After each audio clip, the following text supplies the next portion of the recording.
Galondi Zegati, Tinya Willila, Falakachi, the man. Tinya Willila, Galondi Zegati, Tinya Willila, Falakachi, the man. Tinya Willila, Galondi Zegati, Tinya Willila, Falakachi, the man. Tinya Willila, Namara Shikolumba, Tinya Willila, Falakachi, the man. Tinya Willila, Saraga Jubomuri, Tinya Willila.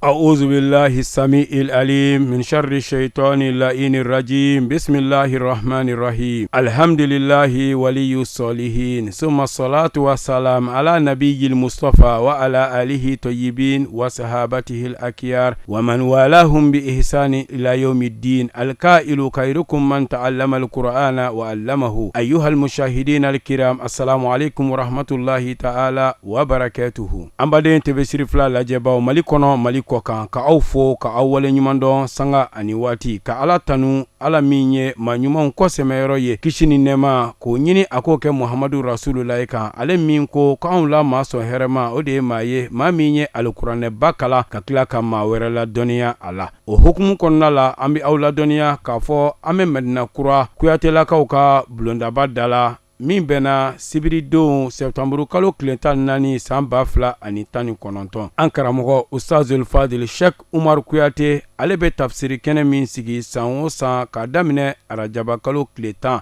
ni ka taa a kuncɛ muharam kalo kɔnɔ alisilamɛ jama olu ye kɛnɛ in seereya dugutigiw alimamiw denmisɛnw maakɔrɔbaw baara yɛrɛ nun donna ni denmisɛnlakaw ka walanda di ye a ye minnu kalan alikuranɛba in na ni o ye ekɔlidenw ye an karamɔgɔ Ustazul Fadil Sheikh Umar Kuyate ale yɛrɛ nana tafsiri in kuncɛ min daminɛna kabini suratul Kawsara la ka taa a kuncɛ wala dɔɔlina na an ka jɛ k'an ɲamada o sɔrɔlenw fɛ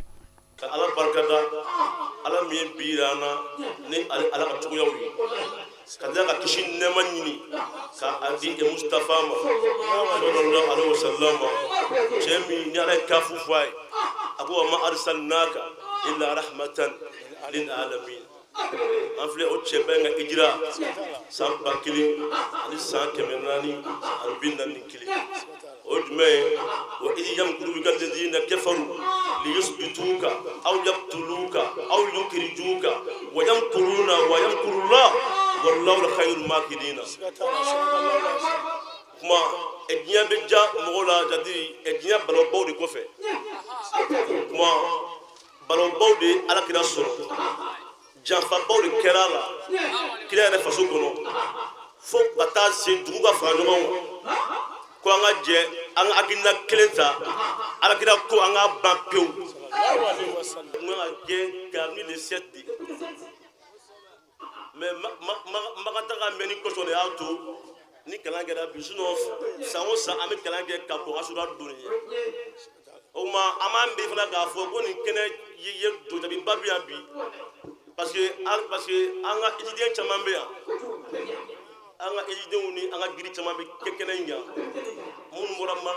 Magasan Umar Bokutabi ko ni maa bɔra Magan ko ala bɛ kalo wɔɔrɔ de d'i ma 6 mois d'i ma e ko ni ye do jɛ o kɔnɔ ko o do jabili o pardon étudiant bɛ kɛnɛ kan yan sisan a ka ca maa 40 a étudiants ani a minnu tun bɛ étudiants ɲɛma olu caman bɛ yan dɔnnibagabaw de don nka sa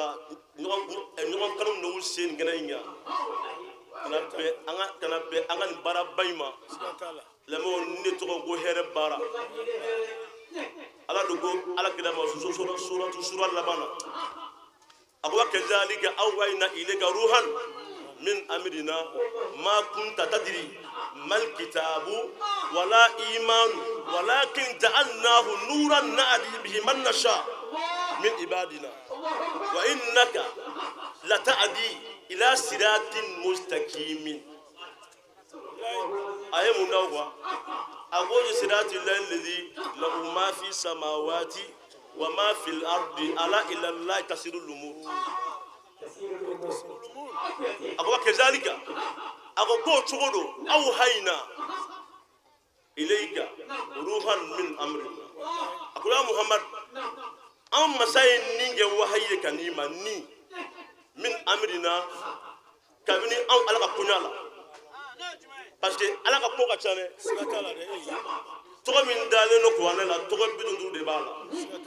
togo bidundu de be alquanela wa atogo be dalu be are kono o mardon atogo do ruwi ko na nini ko kila mo ko am ala ni wai chima ma kuda tadri mal kitabu wala iman atro ekra ta don e kitabu bien muye itodo itado ala don yala mana bien muye itodo akol lakin ja'alnahu nuran nahdi bihi man nasha'u min ibadina agogo an masaya ko ko anaka norodi nahdi bihi man nasha ame ma kanani alquwane an masaya mami ya an janga jonna wallahi ni jomini ala bi iniga ko wala fe eni mami ala ja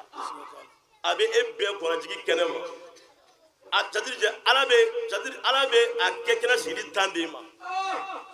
alabe ko ko ga ko ja kuma ko le ni enadi bihi man nasha min ibadina wallahi eni mamma an alaja ibi shi bajiyoro ko na jigi tigi yana shi wallahi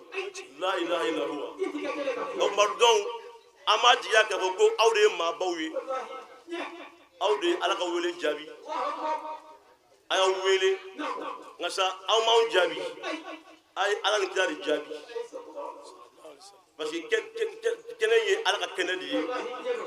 keneye alaka kenedi foi tambulo gadi mama ya o ma amen kenes gi san chama gono ka kede ka san balo nodi ga wan beka ka san here dam ko mi ala mi fo ago wata awwanu alal birri wat taqwa wala ta'awwanu alal ismi wal udwani wattaqullaha inna allaha shadidul iqab ago tlamo ay ngon deme ala batu barala ay ngon deme ala ko barala o kuma ni maram be ka keni ni ngon deme ga baradi balmo ni télévision ni quartier be donc o de ga bara jabi fleni donc o de bara na damne faso ani paso tola ani ampateru mumbe ani anfaka mo mumbe abe be yo to ni kekenenga o kuma me na betadu o kuma alaga anyaga dama alaga do jabi dama kuma banesa ala kirama ako innaka la ta'di ila siratil mustaqim ako kirama go ere maula kana kata ala kasira klinim sadir e maga dodoro ka go ala kira bi doro khalas o e magla sile ka dodoro ko ala kira bi wallahi o e mama amnuni ma amna o suran to damne tabo inna tinagala كتاب الناس الله أكبر ولا إله إلا الله الله أكبر ولله الحمد سورة الكوثر كفوسراني مغانغدو سلاسواتين أستبر بسورة بسم الله أي كلام لم يني أكبر كماي يني مالو تي على تعالى راينا كيرتيرو إنا تينا كجينا إلى الدنيا كاسم فاتولين صلى الله عليه وسلم أو مساء إموارسو إسابة جمع شامنا أو مساء إموارسو مانتون شامنا أو مساء إموارسو نوفي مكو شامنا أو مساء إموارسو أيوة إتوكرو تاليلا anw masa anw masa e maaw sɔn anw masa ye nɔrɔ bila zugun kɔnɔ anw masa e maaw sɔn jɔ don sumadoni na anw masa ye maaw sɔn mujiza caman na anw masa e maaw sɔn la ilaha illallah muhammadu rasulullah anw masa e maaw sɔn dina faamuyala anw masa e maaw sɔn segi farida duuru la anw masa ye e maaw sɔn diɲɛ kobaw la fasɔli ya muhamadu e ka seli i ma ye i ka bagan i k'o kan sɔgɔ dɔnnibagaw dɔgɔ ko nin seli k'an bɛ Muzdalifa i ye kuma faamuya ni an ye arafa jɔ banna an bɛ taa Muzdalifa i bɛ taa fitini safo seli ɲɔgɔn fɛ dɔnnibagaw dɔw ko ala kani o selilen ma ala ye min fɔ sisan ko fasɔli li rabbika a ye min fɔ wanhar o bagan kasɔgɔ o ye mina ye o tuma ni sera Muzdalifa ni dugu jɛra i bɛ t'i ka bagan faga dɔgɔ ko ayi ko seliba jogo fila seli ko don ani ka i ka lahiya faga o tuma ayiwa inna shaniyaka muhamadu i k'a dɔn e kɔniyabaga o min filɛ alabutaru o de ye mago tigɛlen ye allahu akbar wala ilaha illallah allahu akbar wa ilaha bon sisan ni fila ibura ye jumɛn a ko inna a'tainaka al-kawsara a ko duwa kɔnɔ a ko wala sawfa yuti kana buka fatarda bon inna a'tainaka ni o dafara jumɛn nin ye filu madi de a ye nin di ala sigatil madi inna anw masa parce que ni ala bɛ kuma fɛn dɔ bɛ yen o ko ma ko al-ananiya bon ala t'o fɛ ne parce que e tɛ foyi de o ma dɔn ala bɛ kɔni maabaya de inna anw ala y'a kɛ nka sisan ala ni maa si m'a kɛ ala kelen pe de y'a kɛ a ko inna anw masa a'tainaka al-kawsara o tuma a ko yamɔgɔ a ko anw n'i sɔn kawsara la o jumɛn ala sigatil mubalaga o tuma kawsara ye balaga de ko caman de don ko caman o kɔrɔ de sisan ko anw ala ko an ye diɲɛ hɛrɛ bɛɛ d'i ma o tuma dɔn o ye inna a'tainaka ye a ko ya muhamadu wajibi don ko i ma bɛ nin sɔn jɔ don ko f'i k'a fɔ k'a ka ɲi ten o fɔra ye kira ye a ko ala ma la ardi izan la ardi wa wa'idin min ummati finnari a ko ala ma ko ne t'a f'i ye fo k'a ka ɲi ten tant que ne manto kelen b'i bolo tasuma kɔnɔ f'i k'o bɔ ka di yan bon i b'a dɔn yan de ko alakira bɛ a mantonw fɛ o tuma alakira kanu kira manton bɛɛ kan o ye wajibi de o de ye ala jɔn ye mun fɔ muhammadun shukuruhu ko alakira kofɔli ala anfusina anw kan o ye jagoya de an k'an sigi ka alakira waleɲuman dɔn fardun ala umami o ye kira manton bɛɛ ka wajibi de allahu akbar wala ilaha illallah allahu akbar walillahil hamdu suratul kafiruna ne kafiru ko bosoran ye ayiwa maganga don citu ayatina ayawara bɛ soran kɔnɔ an ye kalan daminɛ ni ala tɔgɔ barikama ye n ye nɛɛmalobolo tigi ye Alahu Taala ye baara ɲina kɛlɛ de tigi don a fɔ ya Muhamadu ya aw kafiru ni magan kafiru ko kira ma ko an ka sigikafɔ kɛ an k'a lajɛ san kelen anw ka jow e bɛ jɛ an fɛ an bɛ jɛ k'an ka jow bato ɲɔgɔn fɛ o kɔfɛ san kelen anw ni e bɛ jɛ k'e ka Ala bato o tuma sisan ni o dafara an b'an sigi an bɛ analyse kɛ a fila min ye hɛrɛ ye o tuma donc an bɛɛ bɛ t'o la bon nin don y'a sɔrɔ makan jo ye jogo 300 ani jogo 60 o de tun bɛ alikaba kɔnɔ boli 300 ani 60 an y'a fɛ yen ko ala ka ko ye waatiw de to ala ko dɔrɔn a banna walayi ni maa ma y'i jɔ ala kɔfɛ i bɛ min diɲɛ ani lahara ala b'a d'i ma ka sɔrɔ i ma sɛgɛn o tuma ala ye nin jogo de la sisan a lamɛn ya aw kafiru n tɛ fɛn bato sisan aw bɛ ka jo minnu bato aw fana ma kɛ masa batobaga ye ayiwa ne bɛ ka bato sisan wala ne wari ma kɛ ayiwa ne ma kɛ fɛn batobaga ye ayiwa wagati nata kɔnɔ a ye jo minnu bato wala antum aw fana ma kɛ ala batobaga ye fɛn nata kɔnɔ ayiwa ne bɛ ka ala bato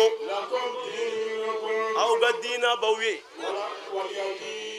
wa ne ka diina bɛ ɲɛ bon ni a ye mansugu de dɛ i bɛ nin mɛn an ka dɔnnibaga caman da ko ala ko ten ko lakum diinukum waliya diini o kuma banna diina foyi tɛ yen bilen ala ye diina min di alakira ma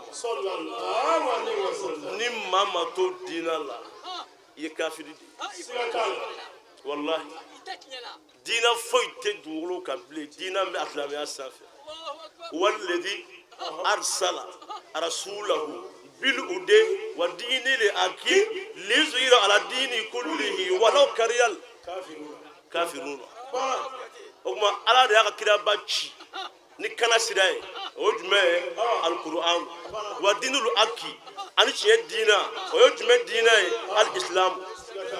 wa ko ala kalla liyuzhirahu ala dini kullihi asilamɛya ala b'a yenge diɲɛ diina bɛɛ kan walau kariyal kafiruna an n'o ma bɛn kafiri ma o kuma diina foyi tɛ bilen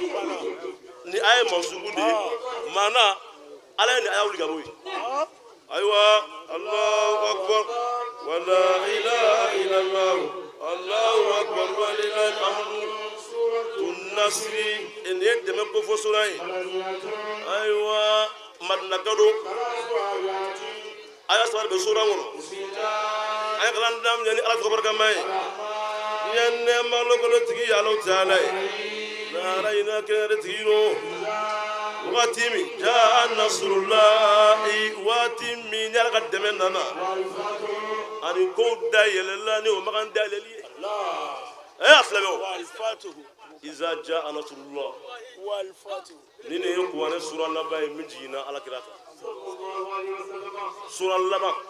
min jiginna a jigin ni alakira saya cɛ tile 80 ani tile 1 maa si tɛ waati min na ni ala ye nin sura jigin ni maa ye alakira ye bilen ka yɛlɛ maa fɛ tugun parce que nin sura nana de ka alakira sangala ci a ye ko kuranɛ aya fɔlɔ min jiginna o ye ikira ye bon kuranɛ aya laban min jiginna sa o ye jumɛn ye ittaku yawman turja'una fihi ila Allah aya fɔlɔ ko ala ko kira ma ko kalan kɛ aya laban ittaku yawman turja'una fihi ko asira don ye don min bolo wɛrɛ bɛna fini bɔ la min tɛ yɛrɛ bolo ye o don bɛ na dɛ silamɛw asiya don ye don min mɛlɛkɛ bɛ ka e de kelen fɔ ko asalamu aleyka e de kelen ɲɛ b'a la e de kelen tulo b'a la wali tafiti saaku bisaaki idala bɛ ka yawma izin almasa fala soddaka wala solla walakin kazaba wa tawali o don bɛ e ni ne bɛ ɲɛ o don e de kelen sara o b'i cɛ ka t'i bila mini o bɛ t'i da mɔrigu kɔnɔ fɔlɔ an bɛna te sigi fɔlɔ kamiri yala sudo mege erdume sidibe ite machine banga me ko anga frege ka ala wuli ema ala e mawadu iza waga suwangono ako in kuntum gayra madinina tarjuunaha in kuntum sadiqina kon e mami ya miri ko jodo e galone ko ma go ifa shula wuli iba shula wuli iche souffle ide souffle o ma ko ni imaso ko ke adon ko kunin domina wallahi Allahu akbar ورأيت الناس يا محمد يا مغوي يدخلون ما هو بقدو في دين الله ما هو بقدو على دينكم موج ماكل فلا مغو دين كادو اسلام يلا ما في ولا كوبيتي عمر بتوبي دومي عمر دي اسلام تشد دفا تشبينانينا atubi dongo ako ala kirama yala ebo dogoli kujume ala rebele ala faruku ala kira ko ma ko ego ala ganda masiful ako abada ako ma eko ename chega ko ma ko bo afo la ilaha illallah afo maka ngono ngache odoma jare sigatala Umar be mogo nyefe amza be mogo kofe uye magam bolom mine la ilaha illallah allahu akbar la ilaha illallah allahu akbar eni magam kafani bulanga ni soye en jadiri eno tinya dara Umar ga jama'a fe doro obe soye le makasi SDB ardo ko chew manchane wallahi chew mancha e chew me sika sujo Allah taala wala chew ala bulu ni do o ye tiri da silama o kan o ye kira terke bare daga chika kiringa dano sidiki ko pasi mun ko o la ila ila fo maga duwolo kwa ngasa yala e biala bilo chogodi ala eni maganta afame misiri ite ko me misiri wule kan o kuma kila bore maganga ta madina o yesulula ni o bengaye o ye bengadla maganga ni madine kauche o ye kele bi ka bu nyote 100 ans o kila magoni mami mbora an fe ya ka te fe madina aywa ibo tigi genga sigina na awma e mani mami mbora e fe kana an fe an to si an to dire ala gida ko na fe fo ko nsona bema o don e mi me akol sebe o e badra ali asbe ko bismillahir rahmanir rahim maga kafur go ruto don ko ruto don ko go barika boy mala ala girago ali maga bari ko asbe bismika allahumma ko ambori do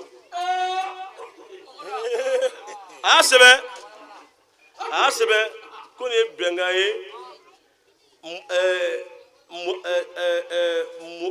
Muhammadu Rasulullah che uko amako anta don ka foko Rasulullah do anta don go ala ka chiden anto don o mbola ala kila go ali mako bari ali ko kema ay wa ko netenga di mana sebe mbulula katla go bari khalas ma ala kila ko ama ko daba dia iga ntoko semana yana ma baraka boy parce que ala kira kuye kunfini annabiyul lumi kunu ngasa ala kira kunfini miane e ka tunga de kelene eni bangata yajije eni bangata e wanje eni bangata doni nyini ko parce que e damu ne ni wa est-ce que wallahi don de tamaka do masikuna to ko ni obana pew to ni tamaka do ibita dore fe obi kalande ngasa ala kala pew confirme o ni e tɛ kelen ye parce que ala kira karamɔgɔ de tun ye ala yɛrɛ ye a ko don o don n bɛ si n ma fɛ yen don o don ne bɛ si ala fɛ yen ala bɛ na dumuni ala bɛ na min o tuma o ye bɛnkan dilan ko ni mɔgɔ min donna aw ka layidu kɔnɔ anw t'o kɛlɛ wa anw tɛ maa dɛmɛ k'o kɛlɛ wa ni mɔgɔ min fana donna wa anw ta kɔnɔ aw t'o kɛlɛ aw tɛ maa dɛmɛ k'o kɛlɛ a y'a sɔrɔ ayiwa kabila ba fila tun bɛ yen kelen bɛ wele ko banu bikiri kelen bɛ wele ko banu kuza ata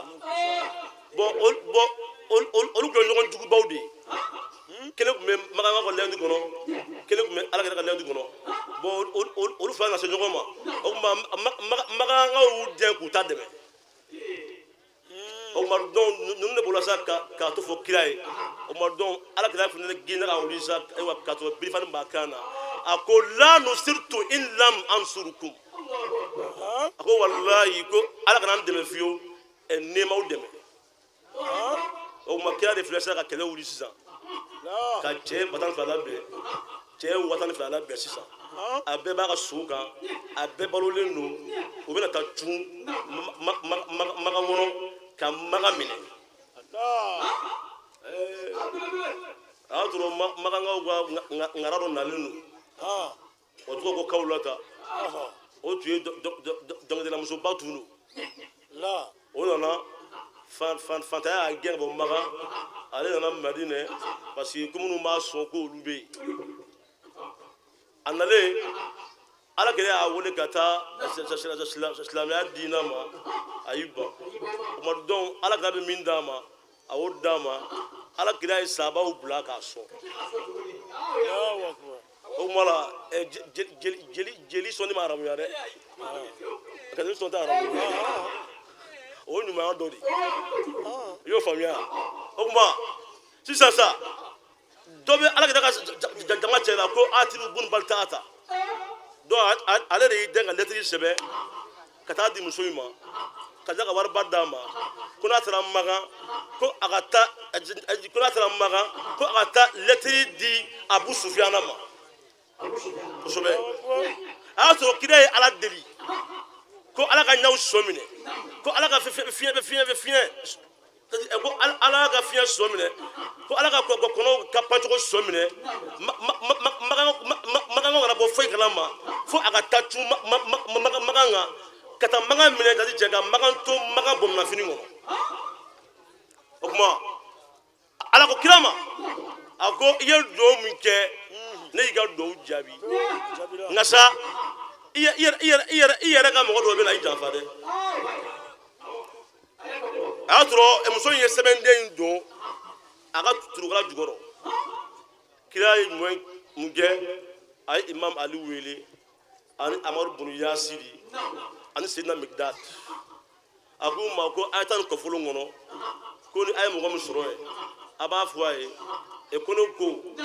ko fɛn min dira a ma ko a k'a d'aw ma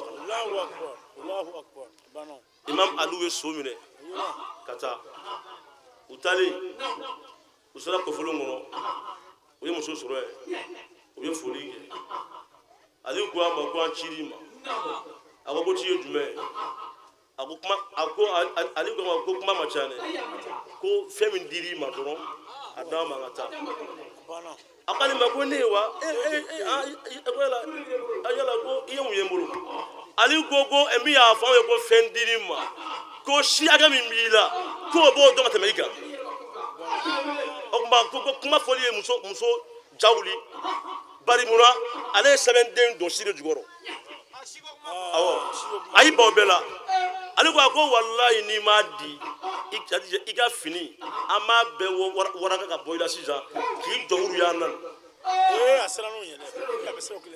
o don ɔrɔmuso n'u ka kafiriya t'o fɛ fiyewu ka fari labɔ kɛnɛ ma kɛlila wa asa kɛlila muso fɔlɔlankolon bɔra tɔgɔ dɔnnen don o yɔrɔ bɛɛ muso k'ale ma ko a ma s'o la a ye sɛbɛn bɔ ayiwa a ye sɛbɛn di badara ali ma ale taara sɛbɛn di jɔn ma sedul ujudi kira ko o ko cɛ ma zi kuwati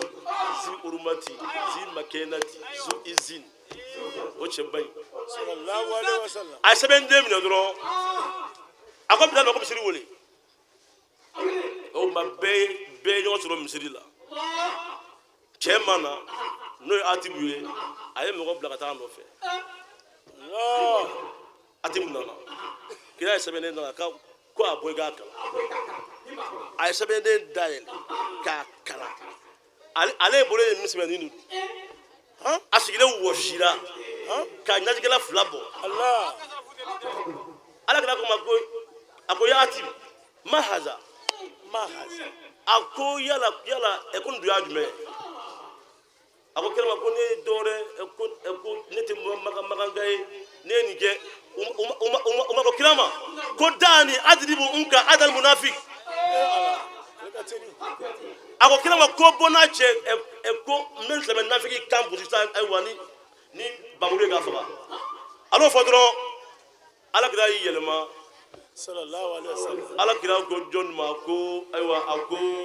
Umaru ma a ko yala ko e m'a dɔn annahu shahida badiran a ko yala ko e m'a dɔn k'a fɔ ko ni cɛ ye badiri kɛlɛ kɛ yan bɔn fo maa ka ɲuman dɔ de dɔn a ye a ye nin kɛ nka sa ala kira ko nin ma ko yala k'e m'a dɔn k'a fɔ ko cɛ in ye badiri kɛlɛ kɛ an nɔfɛ wa o kuma kira taara tun magan kɔnɔ o cogo de la kuma caman de bɛ yen yɔrɔ la sa wasabi ya Muhammadu e ka so subhana fɔ kɛ ya biga ayiwa ne ma tɔnɔ gan ye Muhammadu e k'i ma yafa deli innahu ayiwa sura kɔnɔ a ye kalan daminɛ ni ala tɔgɔ barika ma ye yanne malokolo tigi Alahu Taala ye n'ala yina kɛnɛ tigi dɔn alhamdu tɔnɔ naani sasabatilen bɛ Alahu Taala ye rabbil alamin ale dafe bɛ ma ye Alahu Taala ye a yɛrɛ tanu lillahi mulku samawati wal ard a y'o caman fɔ a yɛrɛ ma o bannen ala ye ala jɔnw tanu wa ala jɔnw ye ala tanu wa ala yɛrɛ bɛ jɔnw tanu ala de ye jɔnw tɔgɔ fɔ komi ala ma e fa tɔgɔ de fɔ dimi sinon ala ko minka wa nuhin wa ibrahima wa musa wa isa o tɔgɔ dɔ de ye a ye nabila bere ma n'a ka kɔnɔ bɛɛ tɔgɔ fɔ ka tila k'a fɔ olu ma ko alakiyari ala ko olu ma k'a fɔ k'olu ye maa tɔmɔdenw de o tuma n'i ye tɔgɔ fɔ gannen ye maa min na parce que a fa tɔgɔ tɛ ka fɔ de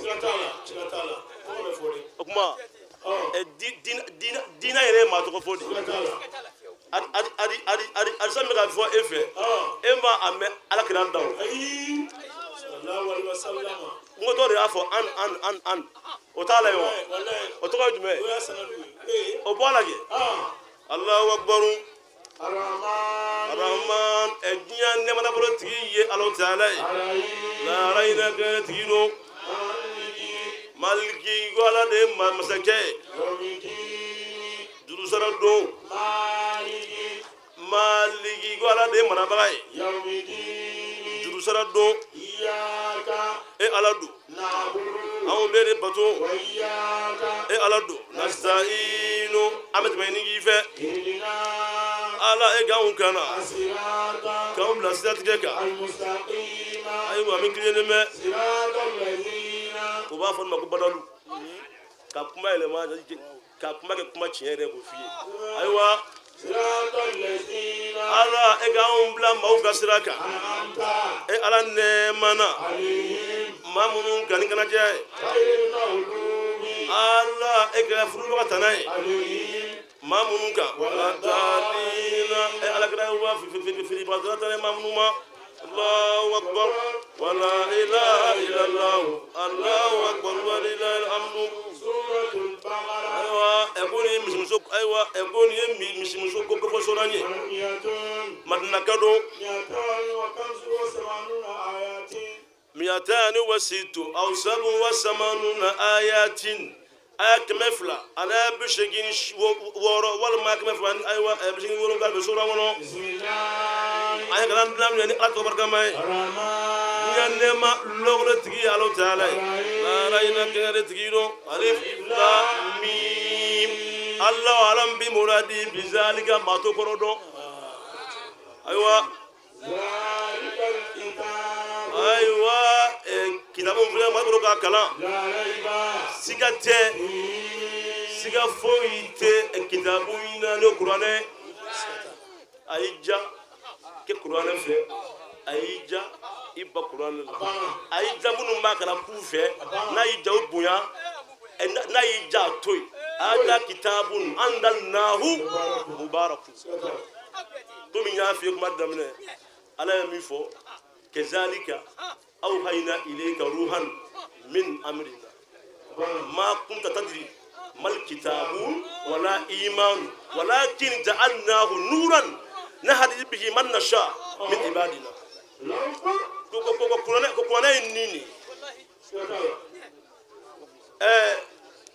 ni ani tɛ maa min na e t'a ɲa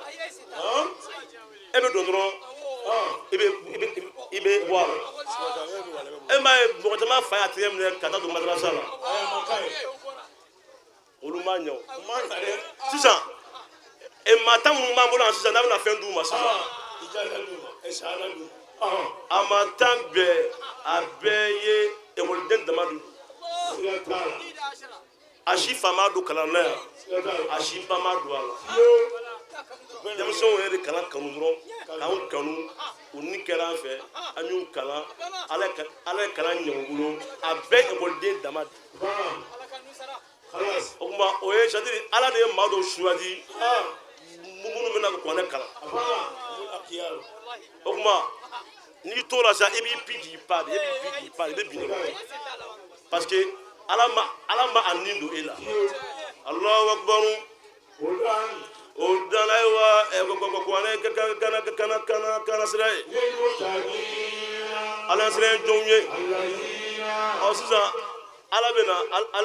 ala sira ye jɔn ye jɔn minnu ye o lamɛn ala sira ye jɔn ye jɔnw ye yuqimuna sola yu'minuna maa minnu bɛ limaniya kojugulen na ani maa minnu bɛ seli jɔ ka da ala la i ma ala ye ka da ala ka mɛlɛkɛw la ka da la ko sagakun ye tiɲɛ ye i m'o si ye olu ye kojugulenw ye ka da ka seli jɔ a ma seli la fɔ dɛ a ko yuqimuna solata ka seli sariti dɔn a faridaw a sunaw a mustahabu k'o dɔn ka da ka seliti faridaw dɔn ka seliti suna dɔn ka ka tuguni ka seli k'a lɛri la maa bɛ o maa tɛ yen i bɛ seli kɛ k'a ɲa mɛ ka seli k'i ɲɛsin tele ma i bɛ ka fiyetɔ lajɛ o seli la ka seli balɔnta k'o bin ka caya wa ka kalan to ka i kulo ma da an ka tɛ n'a tɔ bɛ min ye bi don o seli la kɛlɛlaw ma seli alahu akbar an tɛnɛ jɔnw ye maa minnu bɛ sarakati bɔ nafolo la arakinahum anw masa ye u garijɛgɛ nafolo min na bɔn yan nɔ olu aladɔn caman don ka wari bɔ k'a di an ma ko an ka don nin ko in da fɛ minnu y'a dɔn k'a fɔ ko ala ko de don u se ye min u y'a bɔ k'a di i ɲɛ bɛ nin fɛn bɛɛ la nin fɛn bɛɛ bɛ luye a basi o a mikoro o a sɛzi o a bɛɛ de bɛ luye wari la nka sa a bɛɛ bɔra aw de kun ala dɔw ka kɛmɛ filaw di minnu bɛ kɛmɛ naani di 1000 2000 karisa a ye nin d'i ma i k'a don ala ko da fɛ o tuma i ma wari in d'aw ma dɛ i ye wari di ala de ma o tuma i y'a di ala min ma i ka wari sara a b'a d'i ma nin diɲɛ in kɔnɔ yan k'a tila ka d'i ma jɔ don alahu akbar ala tɛnɛ jɔnw ye yu'minuna maa minnu bɛ limaniya ni fɛn ye u ye min jigin أيوة إيجا نيما محمدو أني فني ويمني من كابليكا كابونية أني الله هاي وتدري يوكينون أيوة أبغى تدعي الله هذا والله يقولي ما موضوع فاسيسا الله أردن ما بكرة سلاكا كابو ماورو موج مغلو تدري المفلحون ودين ماكسيلون ما فلانون أفنى بام من بكنجا يرو جامعون يرو سلمو أني أنا مسيء بامبابيا أني أنفا نوين بسنت فجراء أني من ورقات توبلا جري أني أنباسو أنفاسو أنباتروبيا أني أيوا أنفونيوم بيا دون أيوا النوكوي أمبرونا كاوي afan fila bɛ yan o kuma donc nin y'a ka bonya ye ani quartier bɛɛ an ye baara min daminɛ kabini aradaba kalo kɔnɔ kalo 6 an b'a gɛn ni nunga kunun wulili cogo di nunga kunun wulila aradaba kalo tile 10 o kuma an bɛ kalan daminɛ o de la ka na kuncɛ ka bɛn asura kalo ka ala deli san hɛrɛ ni san kayira ala k'o d'an ma san balawu a k'o gɛn ka bɔ an ma ka bɛɛ wele o sariti de ye parce que ala de y'o fɔ a ko wata aw wanu ala ni bɛɛ de wata kuwa ko ala bato a ye jɛ a ka kɛ ɲɔgɔn fɛ اللهم انفعنا وارفعنا بالقرآن العظيم وبارك لنا بالآيات والذكر الحكيم تقبل منا إنك أنت السميع العليم وتب علينا إنك أنت التواب الرحيم اللهم زينا بزينة القرآن وأكرمنا بكرامة القرآن والبسنا بكلعة القرآن وعافنا من كل بلاء الدنيا وعذاب الآخرة بحرمة القرآن ودخلنا جنة مع القرآن وارحم جميع أمتي سيدنا محمد بأجل القرآن اللهم اجعل القرآن في الدنيا كريمة وفي القبر مونيسا وفي القيامة شفيعا وعلى الصراط نورا ومن الجنة رفيقا وبيننا وبين النار سترا وإجابا وإن الخيرات كلها دليلا وإماما بفضلك وجودك وكرمك يا أكرم الأكرمين اللهم اهدنا بهداية القرآن وعافنا بعناية القرآن ونجنا من النيران بكرامة القرآن وذكرنا جنة بشفاعة القرآن وارفع درجاتنا بفضل القرآن واغفر عنا سيئاتنا بتلاوة القرآن يا ذا الفضل والإحسان اللهم ارزقنا بكل حرف من القرآن علاوة وبكل كلمة كرامة وبكل آية سعادة وبكل سورة سلامة وبكل نجع جزاها وبكل حزب حسنة وبكل نصف نعمة وبكل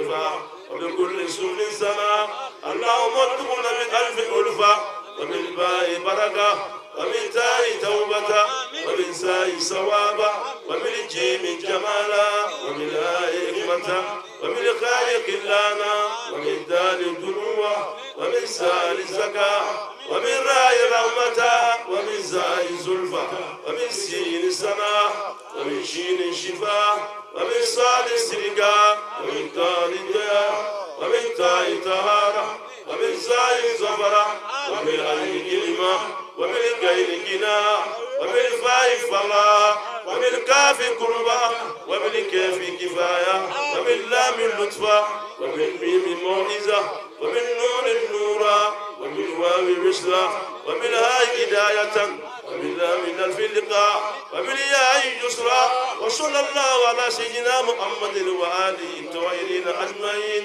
اللهم صلنا وأصدقائنا وأساتذتنا ومشايخنا خاصة وإلى أرواح جميع المؤمنين والمؤمنات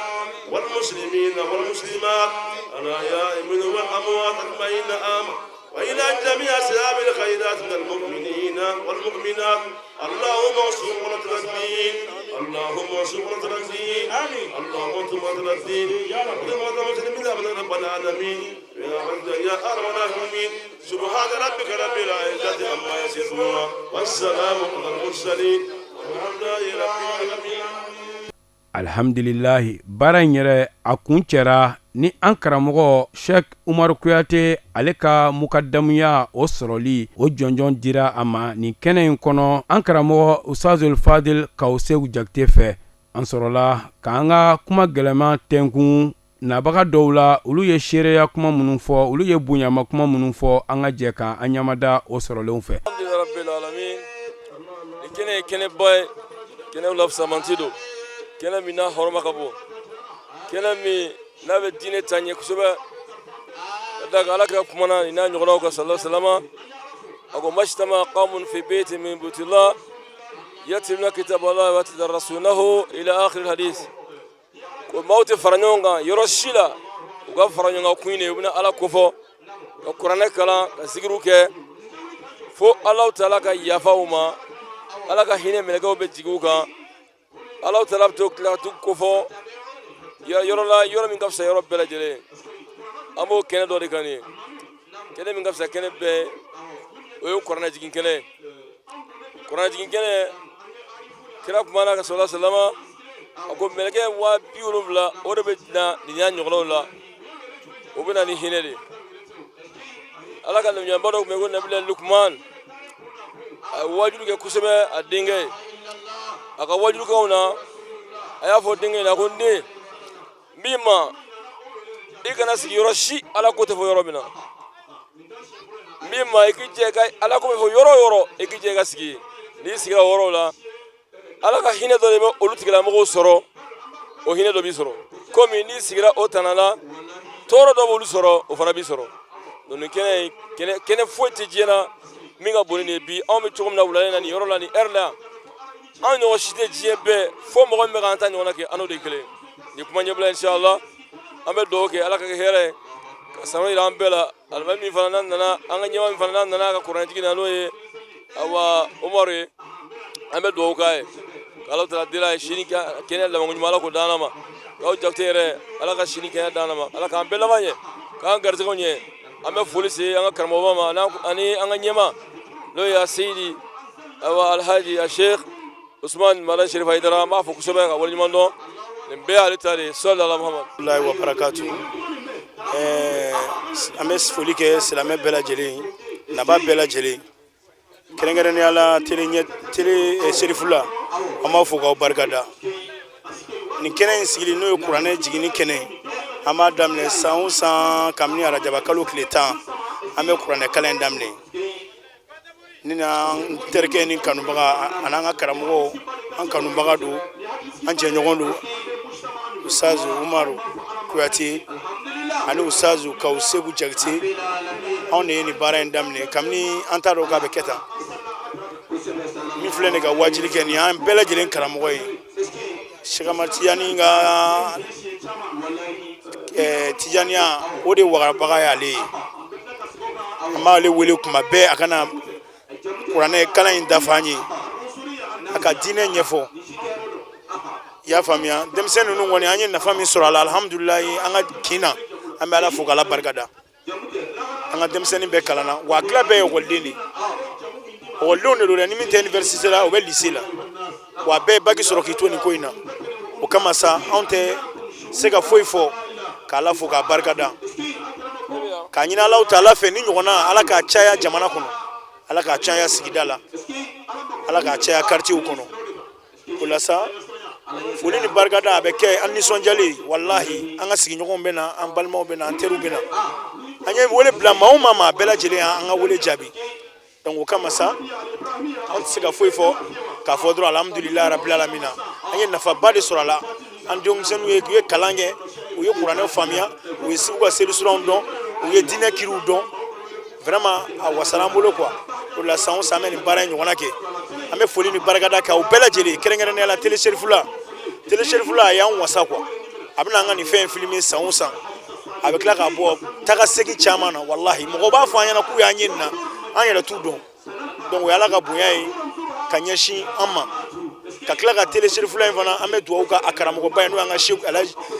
Seydi Fumasani Haidara Sheikh Seydi Madan Haidara wallahi a bɛ fo a y'an wasa quoi diinɛ kɔnɔ a y'an wasa télé ko la a ye silamɛw wasa ka da kan nin tele i bi to fo extérieur la ka anw ka ko kibaruya la sɔrɔ wallahi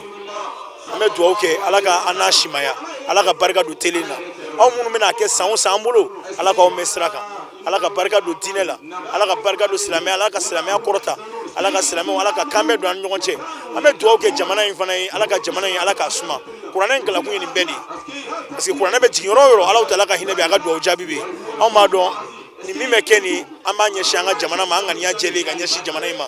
jamana in ala k'a bɔ bolo la a bɛ bolo jugu min kɛ ala k'a bɔ a la ala ka basigi ni kolo suma ala k'o k'an ka jamana in ni ala kɛra hɔrɔma ye kuranɛ lasumu barika sallallahu alhamdulillahi rabbil alamin summa salatu wassalamu ala ashrafil mursalin muhammad sallallahu alaihi wasallam kuma foyi tɛ an bolo bilen fana ka dɔrɔn ka bɔ dɔrɔn ka bɛɛ fo ka naba bɛɛ fo ani ka dugawu kɛ mali ye ka dugawu kɛ maliden bɛɛ komi an ka seko bɔra ka min fɔ sisan ka dugawu kɛ tele ye ka dugawu kɛ an ka karamɔgɔba n'an fa ye n'o ye ala seko suma seko madana dara parce que tele ye an bɛɛ lafiyɛ vraiment o tun b'a dɔn ni fɛn min ye i lafiyɛ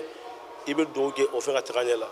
ka dugawu k'a yɛrɛ ye parce que vraiment a ma kɛ n'a sida ye a ye tele labila bɛɛ de ye tele bɛ an bɛɛ ka ja bɔ vraiment fo ja bɛ bɔ c'est à dire fo i yɛrɛ bɛ tila ka maloya ni a bɔli ye vraiment o tun b'a dɔn an bɛ o foli de kɛ ka dugawu kɛ tele sifila baarakɛla bɛɛ ye ka dugawu kɛ maliden bɛɛ ye ka ala deli k'an bɛɛ ni cɛ bɛɛ ala k'o don malidenw ni ɲɔgɔn cɛ ala ka mali bɔ a jugu bolo ka mali di a niw ma sijan ni kɛnɛya ala k'o d'an ma ala ka san caman yira an na ni ala kira hɔrɔma ye sallallahu alaihi wasallam an b'a fɔ ala ma k'a ni ce alhamdulillahi rabbil alamin ala min y'an kanda k'an bila nin baara ɲuman in na baara in tilala ka dafa an bolo an b'a fɔ ala ma k'a ni ce ala k'a ka hinɛ n'a ka nɛɛma a ka barika caman a ko tigɛ bali a k'o di ala kira muhammad ma sallallahu alaihi wasallam ani ala kira somɔgɔ bɛɛ lajɛlen ka tele siri fila fo u ka jihadu an'u ka cɛsiri an'u ka jija nin baara min an n'u b'a la san fɔlɔ tɛ fila tɛ saba tɛ an bɛ san naani inshallah san o san n'an ye wele s'u ma u bɛna an ka wele jaabi ani minnu bɛ baara la ala kama o kɔfɛ an bɛ baara la ala kira kama sallallahu alaihi wasallam o kɔfɛ an y'an ka maakɔrɔbaw sɔrɔ taasira min na nin jamana in a sufilama an y'o de fɔ inshallah tafsir ban waati kurana hadisa jamana in sigi b'o kan jamana in donna ni diina min ye ala ko ala kira ko shirifu kanuni karamɔgɔw b'anw na nin baara in kɛli la san kelen tɛ fila saba tɛ naani tɛ bali an b'a fɔ ko ɲinan anw san tan ye an bɛ nin tafsiri sigi ou a ka ca n'o yɛrɛ an bɛ sigi nin kɛnɛ in kan tafsir mana ban kosɛbɛ an bɛ dalayilu khairati an b'o fana kalan ni dalayilu khairati kalanna ka ban duwawu caman bɛ kɛ jamana in ye kuranna min kalanna ko ala ka basigi hakili sigi ala k'o don jamana in kɔnɔ degun min bɛ jamana kɔnɔ fitina min bɛ jamana in kɔnɔ ko ala k'a ban pewu ni manto in ala kira ye fɛn dɔ t'an bolo n'an y'o minɛ an bɛ kisi a ko ne bɛ taa inni tarikun fikum ma in akhastum bihi lam tadillu kitab Allah wa itrati ahla baiti ala kira bɛna bɔ diɲɛ na sallallahu alaihi wasallam a ye fɛn fila to ni manto in bolo ko n'an y'o minɛ k'an tɛ tunu an tɛ fili u ko ala kira ko ye jumɛn ni jumɛn ye a ko ala ka kitabu ba in al-Qur'an al-Karim an y'o de kalan o kɔfɛ a k'a filanan jumɛn ko ne ala kira somɔgɔ ninnu n b'u ta aw bolo n'a y'o minɛ a tɛ tunu alhamdulillahi rabbil alamin ni baara in sigin bɛ kurana ala kira somɔgɔ ko sallallahu alaihi wasallam an ye cɛsiri kɛ alhamdulillahi rabbil alamin ala y'an dɛmɛ a kɔnɔ kabini rajab kalo a bɛ daminɛ dɔɔni don o don dɔ bɛ kalan tafsir la fo kana bila muharram kalo ɲinan ye hijira san 1440 ani kelen ala y'an garisɛgɛ don a la salon an ye télésiri fila maaw y'a fɔ ɲɔgɔn fɛ ko ala ka san wɛrɛ jirana o san bɛ foli min kɛra ala sɔnna ne ni e filɛ ka jɔ a kɛnɛ ka duwawu jaabira bi tuguni an b'o duwawu kelen kɛ télésiri fila ye ani maa bɛ télé lajɛ diɲɛ kɔrɔn min masharikil ardi wa magharibiha an bɛ duwawu k'a bɛɛ lajɛlen tuguni ko san wɛrɛ bi ɲɔgɔn dɔn bɛ ala de bolo subhanahu wa ta'ala ala k'o jira an bɛɛ lajɛlen na kuranna min kalanna kosɛbɛ an jigin bɛ kuranna de kan subhanahu wa ta'ala ala ko muhammad ma ko a kalan n'i bɛ ka kalan waati min bɛ hijabu dɔn i ni maaw cɛ minnu ma limaniya ya rabbi an ye kuranna min kalan ala k'a kɛ hijabu ye k'a di jamana in ma waso yɔrɔ t'anw bolo an se k'an disi gosi ni foyi ye ka tɛmɛ an faso kan n'o ye maliba ye an bɛ dugawu kɛ jamana ye ala ka basigi ala k'o don jamana in kɔnɔ fitina balawu masibaw ala k'u bɔ jamana in kɔnɔ an nisɔndiyalen an fari fonnen an jɛɲɔgɔn an'an kanuɲɔgɔn a sheikh umar kuyate ijaza bɔra anw fɛ k'a kɛ mukadamu ye tarika a tijaniya kɔnɔ kosɛbɛ an y'a sɔrɔ minnu fɛ olu ta ka anw y'a minɛ minnu fɛ a bɛ taa gun alakira muhammad la sallallahu alaihi wasallam mba fe ka min dima ay kunfe barate kunfe bara yɛrɛ t'an fɛ an bɛ fɛn fɛn kɛ i bɛ sɔrɔ an jɔn bɛ ala ko cogo di alakira ko cogo di wirdu bɔra min a bɔra wajuli kuma na ko fiye wirdu bɔra qur'ana na wirdu bɔra min wirdu bɔra alakira ka hadisaw la sallallahu alaihi wasallam ay bidiya tɛ la ilaha illallah foli o tɛ bidiya ye astaghfirullah foli tɛ bidiya ye allahumma salli foli o tɛ bidiya ye ka karamɔgɔ sɔrɔ maa la wallahi ni karamɔgɔ t'i la shetane bɛ k'i karamɔgɔ ye maa maa bɛ karamɔgɔ b'i la i b'a minɛ maa dɔ de fɛ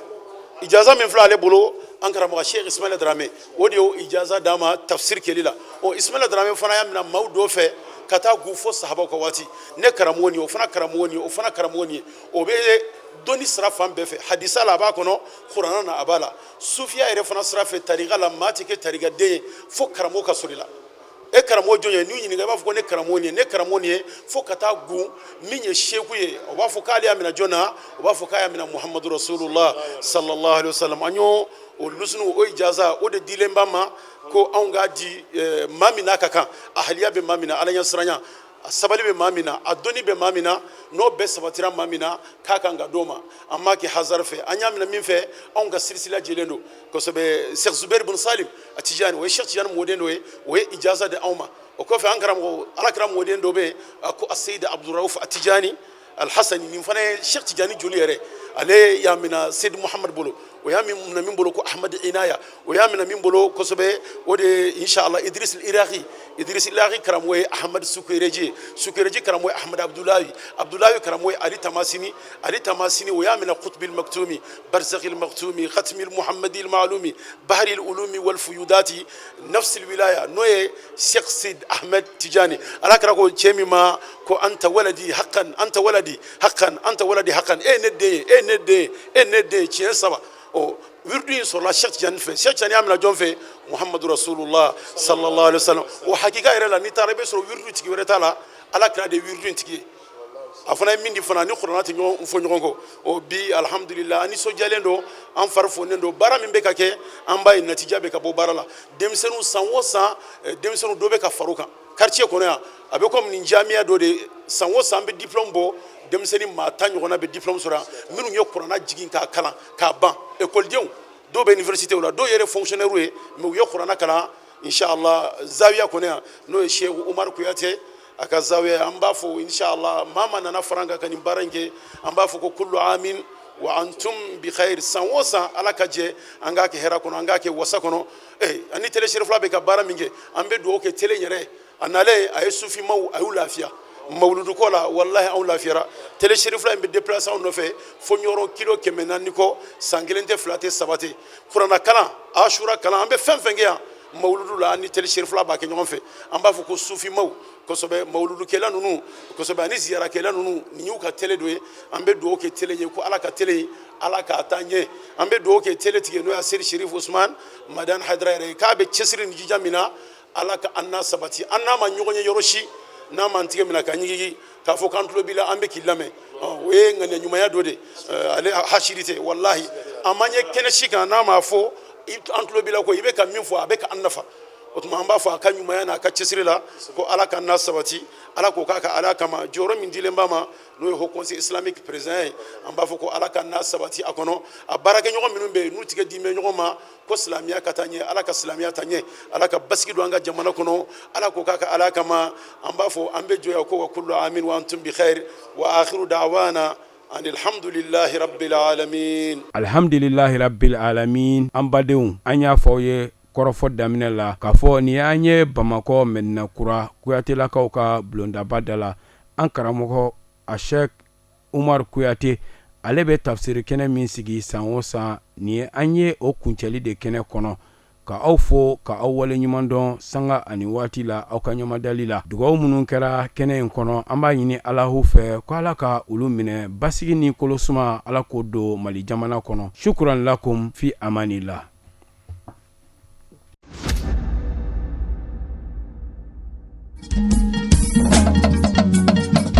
Tinya wilila hangalondi zega tieme tinya wilila fala ka chideme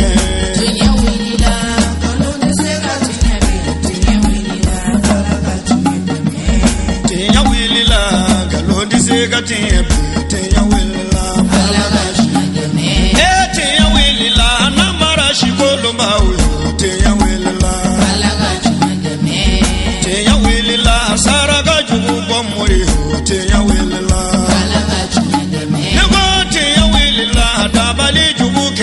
o